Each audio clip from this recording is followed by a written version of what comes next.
or praise, and then the latter question looks at well-being. All of it online. An administrator at a site turns it on. The students go in.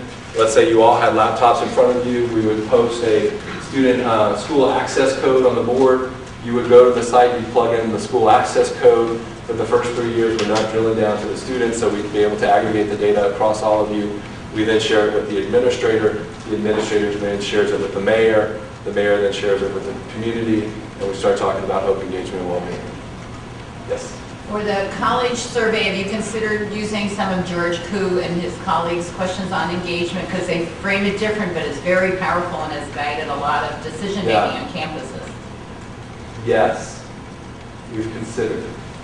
And we measure it on the back end. So we have an R&D platform where we measure how our stuff relates to George Koo's stuff. Let's have another conversation. I would love to. Yeah, because it is powerful. Lots of things are powerful. So that's what we're trying to decide. Do we go in, and I'll be very frank with you, do we go in with what some people think works and replicate that? Or do we go in and change the game a little bit and reorient people to something that might work a little better? And that's where we are. So do we graph onto what works and build out of that, which is one plan, and then the other plan is, we predict retention and productivity in America's top companies, and we do the same thing in America's top schools. So we think that we might be able to get at it without 200 questions. So that's where we are. But I'd love to chat with you more. Have you talked to George about using a subset of some of the most powerful items? Well, there's no subset that works, but yes and no. So we've entertained this, and I'll be bold. We'll probably go in a different direction because engagement a la Koo has been around for a long time, and I'm not sure, and this is up for huge debate, I'm not sure if it's the answer. And we're not saying we have the answer, we're saying in the context of hope, engagement, and well-being and strengths, engagement is one piece. So we're not putting all of our money on engagement, we're linking it, and I'll show you why. Let me show you why. Let me tell you this real quick. When we measure hope and engagement and other things in college students, all of these, and I have to throw in numbers because now I look official and important, all of these things matter. So academic self-efficacy, academic hope, college student engagement, hope, they all relate to first semester GPA above and beyond SAT and ACT. Above and beyond. What relates to spring GPA? Well, many things fall off, and then it's just academic hope. And Sage Rose has demonstrated some of this in her data as well. What predicts whether students come back from winter break or whatever you call it? So people go away and they have to decide, I'm going to re-engage or not re-engage. The only two things are academic hope and engagement as we've defined it. The only two things that predict the logistic regression if people come back. Now this is just a representation of engagement in America at K through 12, college students, college teachers, K through 12 teachers, American people. Americans in general, most people are not engaged. The next category is engaged. So if we have 35% engagement and then we have 45% not engaged, then that leaves us with, I don't want to do math this early, the rest of the people actively disengaged.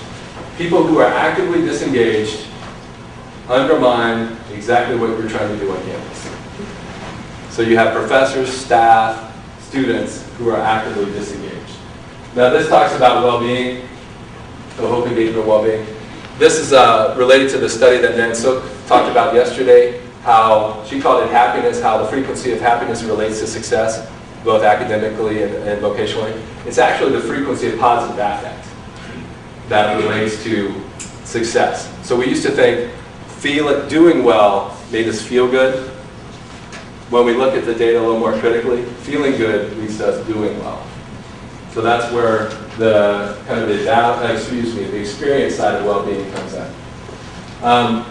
These are the Gallup student poll data, and I'm going to just point a couple of things out to you. Look at how the bars kind of taper off from 5th grade to 12th grade for both engagement and well-being. So that's engagement, the first line, well-being, the second. And then the top bar chart, what I want to share with you there is if you're suffering, there's an 80% likelihood that you'll be actively disengaged as a student. So if you show up not feeling good and not thinking good thoughts about yourself, 80% likelihood. If you're struggling, a 40% likelihood.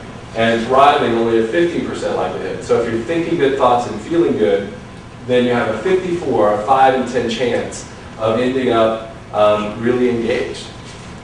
Now looking at the American population, again, how does engagement and well-being, and this is where we take engagement out of its little silo and start talking about how it relates to other things that matter.